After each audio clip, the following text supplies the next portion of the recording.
नमस्कार साथियों, आप सभी का एक बार फिर से स्वागत है मेरे YouTube चैनल प्रेम की बात आपके साथ में। वीडियो का कंटेंट अगर आप सभी को अच्छा लगे तो लाइक करें, शेयर करें और चैनल को आप सभी से रिक्वेस्ट है अधिक से अधिक सब्सक्राइब करें। आज हम बात करने वाले हैं लोकसभा चुनाव के बाद जो परिणाम आए उसमें होने वाले कई सारी चीज़ें दिखाई दी और इस चुनाव में पक्ष और विपक्ष के द्वारा कई सारे नैरेटिव बने और कुछ नैरेटिव ने ऐसा पब्लिक के दिमाग पर अपना छाप छोड़ा। इसका असर चुनाव के जो परिणाम आए 4 जून को उसमें स्पष्ट तौर पर देखने को मिले। ऐसे तो हर लोकसभा चुनाव में कहीं न कहीं हर कोई एक नैरेटिव चलाता है, लेकिन कोई पब्लिक तक पहुंच जाता है और कोई विफल हो जाता है। जैसे 2014 और 19 में राहुल गांधी ने चौकीदार चोर है वाला नैरेटिव चलाया, वो फेल हो गया। और 2019 में इसी तरह के जो नैरेटिव को चलाने की कोशिश की गई कांग्रेस के द्वारा, वो भी कहीं न कहीं फेल हो गई। लेकिन इस बार के चुनाव में कुछ ऐसे तथ्य हैं, मुझे लगता है इसको खास करके बीजेपी को आत्ममंथन करने की आवश्यकता है और निश्चित तौर पे इस पे आत्ममंथन हो भी रहा है। और आने वाले समय में जो 3-4 राज्यों में विधानसभा के चुनाव होने जा रहे हैं, उसकी तैयारियों में उसकी झलक आपको देखने को मिलेगी। तो आज जो बात करने वाले हैं कि क्या 400 पार और अहंकार ने बीजेपी को डुबा दिया, आज हम इसी बात पर चर्चा करने वाले हैं। प्रधानमंत्री मोदी ने संसद में एक नारा दिया था 370 भाजपा के लिए और अपने सहयोगियों के साथ 400 सीट जीतने का लक्ष्य रखा था। और इसी नैरेटिव के साथ वो चुनावी मैदान में आए और अपना चुनाव प्रचार करना शुरू किया। और आपने देखा होगा जब ये प्रचार चालू हुआ तो बहस का विषय ये बन गया कि 400 पार पहुंचेंगे नहीं पहुंचेंगे, कितने करीब पहुंचेंगे। मतलब इस बात की चर्चा ही खत्म हो गई कि ऑपोजिशन जो इस बार इंडिया अलायंस बनी थी वो बहुमत के पास आ रही है नहीं आ रही है, उसकी स्ट्रेटजी क्या है, इसकी चर्चा ही बंद हो गई। और जो पूरा चुनाव जो है इसी दिशा की ओर बढ़ गया और सिर्फ इस बात की चर्चा होने लगी मोदी 400 आएगा या नहीं आएगा, चाहे पक्ष हो चाहे विपक्ष हो। लेकिन इसके परिणाम क्या आए ये हम सभी जानते हैं। दूसरी बात, एक जो चर्चा इधर 2-4 दिनों से हो रही है, खासकर आरएसएस के सर संचालक मोहन भागवत जी ने एक बयान दिया और आरएसएस के ही इंद्रेश कुमार ने एक बयान दिया। आप देख रहे होंगे कि इस बार जो है विपक्ष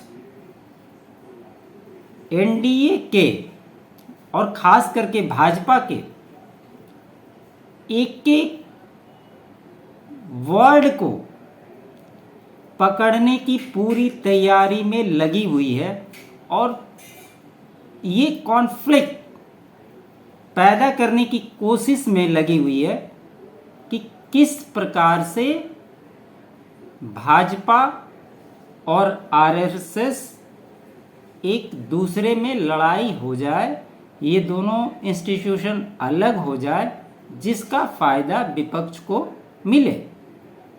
और जो बयान सर संचालक मोहन भागवत जी ने दिया, उसमें उन्होंने किसी पार्टी का नाम नहीं लिया। मणिपुर के बारे में जो उन्होंने बयान दिया, लेकिन कांग्रेस ने उसको भाजपा के साथ जोड़ दिया और कई सारे उस पर बयान आए, ये आप सभी ने देखा। वहीं दूसरी ओर जो इंद्रेश कुमार का बयान है, उसको भी आपने देखा। इसके जवाब में जो अयोध्या राम मंदिर के पुरोहित हैं, उन्होंने भी पलटवार किया था। और ये हकीकत है, इससे आरएसएस ने भी अपने आप को अलग कर लिया कि ये इंद्रेश कुमार का निजी बयान है। आप सभी को ये पता होगा कि मुस्लिम राष्ट्र मंच के नाम से इंद्रेश कुमार एक संस्था चलाते हैं पिछले 22 सालों से, उसके कर्ता धर्ता वही। तो सवाल ये भी उठता है कि किसी इंस्टीट्यूशन को आप 22 साल से चला रहे हैं और उसमें जो लोग जुड़े हुए हैं, जिसके लिए आप काम कर रहे हैं, उसका वोट आप क्यों नहीं दिला पाए? बाद में मीडिया ने उनसे बात की तो उन्होंने इसका खंडन किया, लेकिन मोटा मोटी बात यही। लेकिन रिजल्ट इस बार जो आया, भाजपा 241 सीटों पर रुक गई और अपने सहयोगियों के साथ मिलाकर इस बार सरकार बनाई गई है। प्रधानमंत्री ने तीसरी बार शपथ ली और अब देखिए, सरकार बनने के पहले कांग्रेस और विपक्षी गठबंधन चंद्रबाबू नायडू और नीतीश कुमार को लगातार प्रलोभन देने की कोशिश की जाए। आपने केसी त्यागी का बयान सुना होगा, उन्होंने स्पष्ट तौर पे कहा कि नीतीश कुमार को ऑपोजिशन से पीएम पद की उम्मीदवारी का न्योता दिया गया था। मतलब जो कांग्रेस पिछले 3 चुनाव से सबसे निम्न स्तर की प्रदर्शन लगातार करती आ रही है, इस बार भले उनकी सीटें बढ़ी, लेकिन फिर भी 99 सीट अचीव करके भी ऐसा लगता है कि कांग्रेस ने वर्ल्ड कप अपने नाम कर लिया और आज तक वो और उनकी जो सहयोगी पार्टियां हैं, एलायंस है, वो सब उसी जश्न में डूबे हुए। अभी इस स्थिति को देखते हुए आपने देखा होगा कि कई ऐसी सीटें हैं जहां पर न चाहते हुए भी भाजपा को इस बार करारी हार मिली और इस चुनाव में सबसे केंद्र बिंदु जो रहा वो था यूपी, क्योंकि भाजपा का बहुमत में नहीं पहुंच पाना उसकी सबसे बड़ी समस्या यूपी की करारी हार रही, जहां भाजपा सिर्फ 36 सीटें अपने सहयोगियों के साथ मिलकर जीत सकी। और आप अगर पूर्ण बहुमत की बात करें तो जितनी सीटें भाजपा को मिली थी, 62 सीटें मिली थी, अगर उतनी सीटें ऐड कर दीजिए, अगर वो अचीव नहीं कर पाती तो भी सरकार बना लेती, बहुमत में आ जाती, तो कहीं ना कहीं पूरे देश में जो सबसे बड़ा नुकसान हुआ वो यूपी में हुआ, और इसी के वजह से भाजपा सत्ता में नहीं पहुंच सकी। तो जो बातें कही जा रही है कि 400, आपने देखा होगा कई सहयोगी दलों ने भी इस पे बयान दिया। कल ही छगन भुजबल ने भी बयान दिया था महाराष्ट्र में कि 400 पार की जो बात की जा रही थी एनसीपी के बारे में उन्होंने बोला, तो फिर यूपी में चुनाव क्यों हारे। कई और छोटे छोटे दलों के भी बयान आए थे, लेकिन आप इसके इस पहलू को भी समझे। आपने देखा होगा एक रजत शर्मा के साथ प्रधानमंत्री का इंटरव्यू जो हुआ था, उसमें उन्होंने स्पष्ट तौर पे कहा कि मैंने एक नारा दिया और विपक्ष उसके पीछे भागने लगा। उन्हें ये पता ही नहीं चला कि मैं उन्हें कहाँ ले जा रहा हूँ। और पहले 3 फेज के चुनाव में जिस प्रकार से वोटिंग परसेंटेज कम हुई, ये भी एक बहुत बड़ा कारण था, जहां पक्ष ये कह रहा था कि वोटर जो निकल रहे हैं वो भाजपा के ही है, और विपक्ष ये कह रहा था कि जो वोटर निकल रहे हैं वो विपक्ष के वोटर हैं। एक बात जो हमने अनुभव किया है, भाजपा के सपोर्टर और भाजपा के जो वोटर, ये इस चुनाव की बात मैं नहीं कर रहा हूं, आप किसी भी चुनाव में देखेंगे वो ये सोचकर आश्वस्त हो जाते हैं कि सरकार हमारी बन रही है, अगर हम वोट नहीं भी देंगे तो कोई दिक्कत नहीं है, सरकार हमारी ही बनेगी। ये बहुत बड़ा लूप फॉल्स है जो भाजपा के सपोर्टर है, जो वोट देते हैं, उन्हें ये मेंटलिटी बदलनी होगी, उनकी सोच को बदलना होगा। आपके सिर्फ आप एक सोचने वाले नहीं हैं, ऐसे देश में बहुत सारे ऐसे लोग हैं जो इस बात को सोचते हैं और इसको इम्प्लीमेंट करते हैं, और इसके चलते वो वोट देने के लिए नहीं जाते हैं। तो सरकार बनानी है और बननी है, इसके लिए आपको भी घरों से निकलना पड़ेगा और जाकर वोट देना पड़ेगा।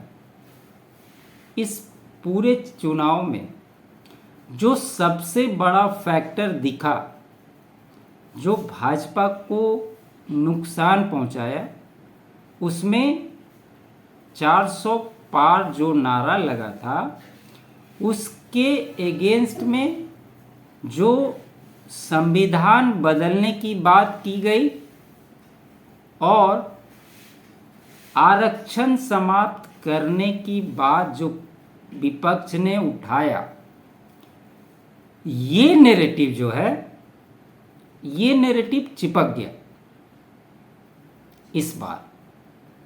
और उसके साथ उन्होंने जो 400 वाला मुद्दा था उसको जोड़ दिया कि ये 400 सीटें इसलिए चाह रहे हैं ताकि संविधान बदल देंगे और ओबीसी का जो आरक्षण है उसको समाप्त कर देंगे। और कहीं ना कहीं इसका प्रभाव अगर आप सीटों के अनुपात में पूरे देश में देखेंगे तो इसका कहीं ना कहीं बहुत बड़ा खामियाजा भाजपा को इस चुनाव में भोगना पड़ा। वहीं इसका फायदा विपक्ष को ये हुआ कि जो मुस्लिम वोट था वो कंसोलिडेट होकर एक मुश्त विपक्ष की ओर हर चुनाव की तुलना में इस बार 10% से भी ज़्यादा लोग मतदान करने के लिए निकले। ये भी एक बहुत बड़ा गैप पैदा किया है इस चुनाव में।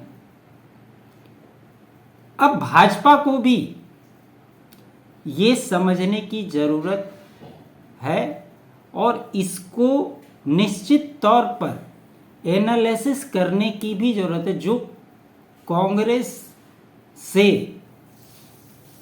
इतने सारे नेताओं को लेकर आई, कहीं ना कहीं ये भी भाजपा के हार का एक बहुत बड़ी जिम्मेदारी है,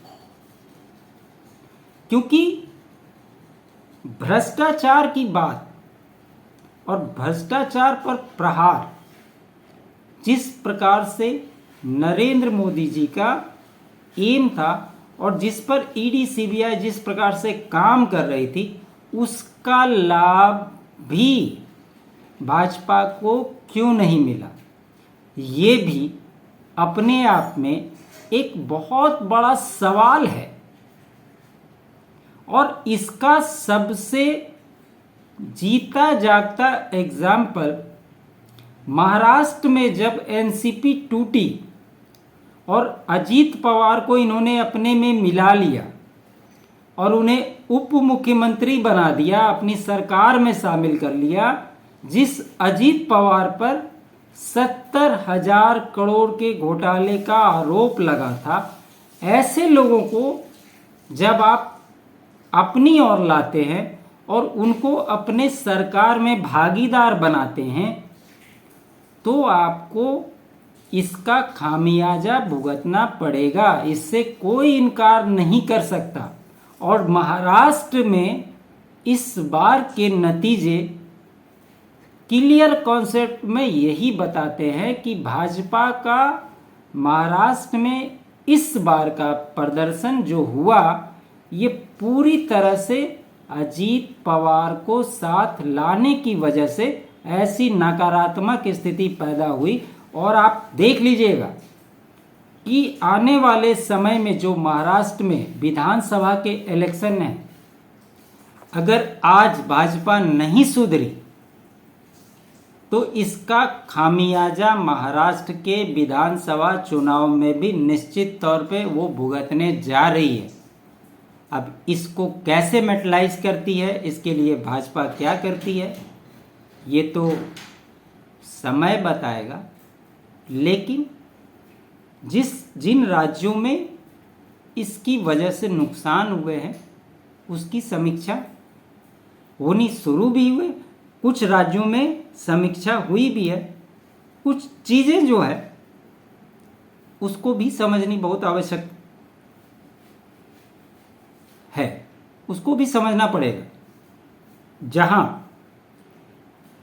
80 सीटें थी पूरे देश में, लगभग 84 सीटें हैं, उसमें भाजपा ने 2019 में करीब 43 सीटें जीती थी और 2024 में 30 सीटें जीती, 13 सीटें कम। वहीं दूसरी ओर एसटी की बात करें तो टोटल 31 सीटें, जिसमें से इस बार 25 सीटें जीती, 6 सीटों का नुकसान हुआ। तो जो शेड्यूल ट्राई सीटें, इसमें भाजपा ने, आपने देखा चुनाव के बाद इस पे काम भी करना चालू किया। चाहे छत्तीसगढ़ में मुख्यमंत्री बनाने की बात हो, और अभी ताज़ा एग्जाम्पल उड़ीसा में मोहन मांझी को उड़ीसा का मुख्यमंत्री बनाना, इस दिशा में एक प्रयास है। लेकिन जो एससी सीटें घटी, ये कहीं ना कहीं आरक्षण वाला मुद्दा, और जो आरक्षण समाप्त हो जाएगा, ये नैरेटिव कांग्रेस और उनके सहयोगियों ने फैलाया, वो कहीं न कहीं इस बार कारगर साबित हो गई विपक्ष के लिए। और इन सब बातों पर ध्यान देने की ज़रूरत है। और सबसे इम्पॉर्टेंट बात, जो भाजपा और भाजपा का आईटी सेल एक एक बातों में, अगर पिछले कुछ समय पहले की अगर आप बात की जाए, तो जिस प्रकार से एक एक बातों का खंडन करता था, प्रमुखता से रखता था, जिस प्रकार से भाजपा का मीडिया मैनेजमेंट है, वैसे देश में किसी अन्य पार्टियों का नहीं है। इससे आप इनकार नहीं कर सकते। लेकिन इस बार भाजपा के आईटी सेल, या कि ये कहे कि अभी तक वो अपनी बातों को सही ढंग से पब्लिक तक ले जाने में असफल रह रहे हैं। इस पे पता नहीं क्यों किसी का ध्यान नहीं जाता है। और जो ऑपोजिशन है, वो जो चाह रहा है, वो लगातार उसको करने में सफल रह रहा है, और वो अपना नैरेटिव सेट करते चला जा रहा है। बातों का ध्यान से विश्लेषण करना जरूरी है।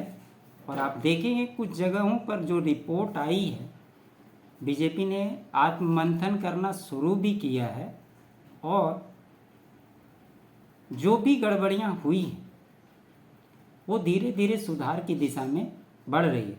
जिस प्रकार यूपी में योगी आदित्यनाथ अभी एक्शन में है।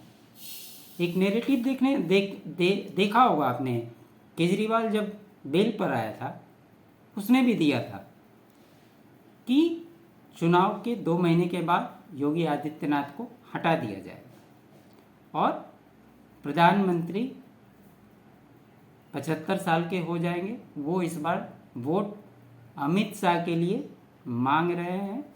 ये सारे नैरेटिव, सिर्फ विपक्ष ने जो भी नैरेटिव फैलाया, उसी का कहीं ना कहीं दुष्परिणाम मिला। प्लस भाजपा के अपने इंटरनल मैनेजमेंट सिस्टम जो थे, वो भी इस चुनाव में कहीं ना कहीं हार की वजह बनी। जिस प्रकार से राजस्थान 25 में से 11 सीटें हारी, हरियाणा 10 में से 5 सीटें हारी, ये छोटे छोटे एग्जाम्पल हैं। यहाँ पे जाट समुदाय का जो एक वर्चस्व है, ये स्पष्ट तौर पर दिखा कि भाजपा को उनका वोट इस बार नहीं मिला। जो विप्लव कुमार देव हरियाणा के प्रभारी बनाए गए थे, फर्स्ट पेज में वो त्रिपुरा से चुनाव लड़ रहे थे, उनका चुनाव हो गया, उनको हरियाणा भेजा गया। अच्छा, जो 9 साल तक मुख्यमंत्री थे खट्टर साहब, उनको चुनावी मैदान में उतार दिया गया, और नायब सिंह सैनी जिन्हें मुख्यमंत्री बनाया गया, तो वो सरकार चलाते या चुनावी मैनेजमेंट देखते, खट्टर साहब अपना चुनाव लड़ते या पार्टी को जिताने की बात करते। ये सारे बहुत सारे छोटे छोटे चीज़ें हैं जो भाजपा को बैकफायर की है। और जब समय आया कि विप्लव देव यहाँ समय दे, तो उन्हें उड़ीसा बुला लिया गया, क्योंकि उस भाषा को वो अच्छी तरह से समझते हैं, त्रिपुरा से आते हैं। वहाँ पर उनकी आवश्यकता होने लगी, उन्हें यहाँ से वहाँ शिफ्ट कर दिया गया। तो चुनावी मैनेजमेंट में भी कहीं ना कहीं गड़बड़ी हुई। और खास करके आपने देखा होगा, ये भाजपा के लिए नहीं, अन्य दलों में भी जो लगातार 2 बार 3 बार सांसद बन जाते हैं उन्हें वो कॉन्स्टिट्यूंसी जो है वो लगता है कि अब ये हमारी अपनी बपौती हो गई, अब मैं यहाँ से कुछ ना भी करूँ तो मैं जीत जाऊँगा। और यहीं से एक गुटबाजी शुरू होती है कि वहाँ से जो सेकेंड लीडर जो जनरेट होते रहते हैं वो वहाँ से उनको हराने की पूरी प्रयास में लग जाते हैं। तो ये तमाम सारी चीज़ें इस बार चुनाव में भाजपा को नुकसान पहुंचाई है और इस पर गहराई से आत्मचिंतन करने की आवश्यकता है। और मुझे लगता है इस पे काम भी शुरू हुआ है। आने वाले समय में इसके परिणाम भी आपको देखने को निश्चित तौर पर मिलेंगे। जैसे जैसे अभी तो रिपोर्ट आनी शुरू हुई है, जैसे जैसे अन्य जगहों से भी रिपोर्ट आती है, उसके हिसाब से चर्चा को आगे बढ़ाएंगे भी और आप तक पहुंचाएंगे भी। लेकिन एक चीज़ स्पष्ट तौर पर जो इस चुनाव में देखने को मिला, मुस्लिम को कंसोलिडेट करके हिंदुओं को आपस में जातीयता में लड़ाकर एक दूसरे से अलग करने की राजनीति की गई और कहीं ना कहीं कुछ हद तक कांग्रेस इसमें सफल भी हो गई। ये उन तमाम जो इस देश के हिंदू हैं, राष्ट्रीय, उन्हें भी इस पर विचार करना चाहिए कि क्या फेक नैरेटिव से अपने आप को एक सबसे पहले हिंदू और सनातन पे अगर आप आस्था रखते हैं तो अगर कोई उसकी बात करता है तो उसको निश्चित तौर पे सपोर्ट करिए। मेरी आप सभी से आग्रह है कि इसे ज़रूर से ज़रूर करें। इस विश्लेषण में बस इतना ही।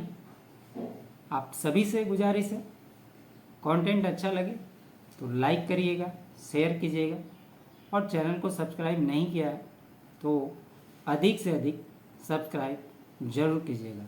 आप तमाम साथियों का बहुत बहुत धन्यवाद।